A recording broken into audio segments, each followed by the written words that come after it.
Assalamualaikum warahmatullahi wabarakatuh. Perkenalkan, nama saya Sylvia Sinta dengan NPM B1A021119. Saya mahasiswa Fakultas Hukum Universitas Bengkulu. Di sini saya akan membahas tentang zaman Renaissance. Nah, zaman Renaissance ini disebut juga sebagai zaman kebangkitan. Adapun ahli pemikir pada zaman Renaissance ini yang pertama yaitu Niccolo Machiavelli, yang kedua Thomas Morus, dan yang ketiga yaitu Jean Bodin. Di sini saya akan membahas tentang ahli pemikir seorang Thomas Morus.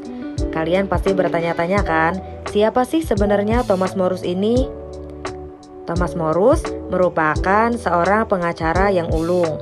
Ia dilahirkan di London dan hidup pada tahun 1478 sampai 1535. Karena jabatannya adalah sebagai pengacara yang ulung, karena itulah ia menjadi dekat dengan Raja Henry VIII. Akan tetapi, karena suatu hal, yaitu karena ia tidak mau menyetujui dan tidak mau memberikan bantuannya dalam hal perceraian raja tersebut dengan permaisurinya, ia dipenjara di Tower dan kemudian dihukum mati pada tahun 1535.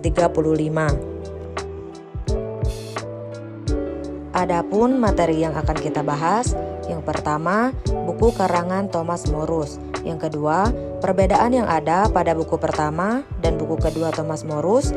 Dan yang ketiga, latar belakang Thomas Morus menggambarkan negara model dalam utopianya. Thomas Morus menerbitkan sebuah buku karangannya yang sebenarnya tidak ada sangkut pautnya dengan masalah pemikiran tentang negara dan hukum, karena buku tersebut bersifat roman kenegaraan, yaitu De Optimo Respublica Statu Deque Nova Insula Utopia, tentang susunan pemerintahan yang paling baik dan tentang pulau yang tidak dikenal yang dinamakan negara entah berantah atau dengan disebut utopia.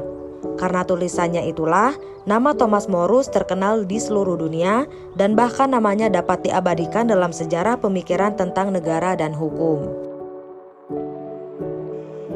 Buku Utopia dari Thomas Morus dibagi dalam dua bagian. Buku yang pertama belum menggambarkan negara model yang dimaksud, melainkan baru menggambarkan keadaan yang menyebabkan serta mengilhami Thomas Morus menciptakan negara modelnya, yaitu keadaan di mana rakyat mengalami tekanan-tekanan baik dari raja maupun dari para bangsawan, yang menyebabkan kesengsaraan rakyat terutama dalam lapangan ekonomi.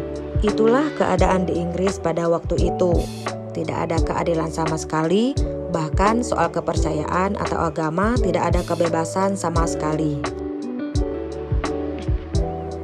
Sedangkan dalam buku kedua sudah menggambarkan negara model yang dihayalkan oleh Thomas Morus, bahwa keadaannya di utopia lain.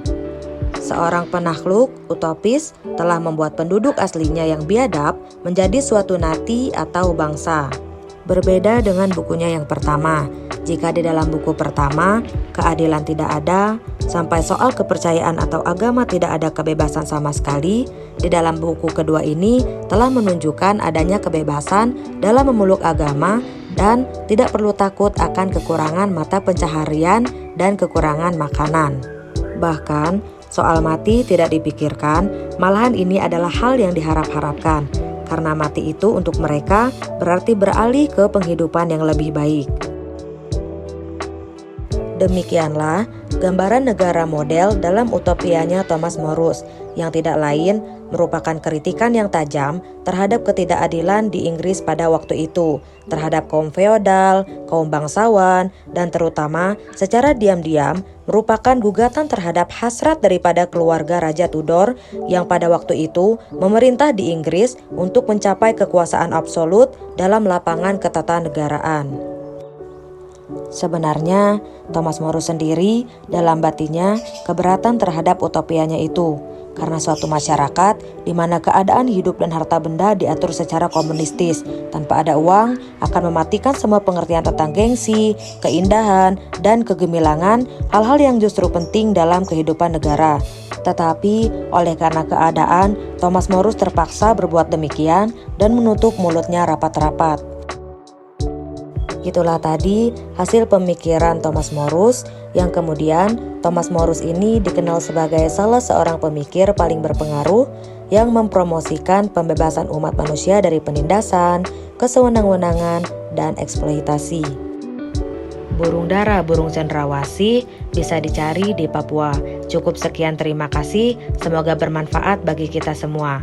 Saya akhiri, wassalamualaikum warahmatullahi wabarakatuh.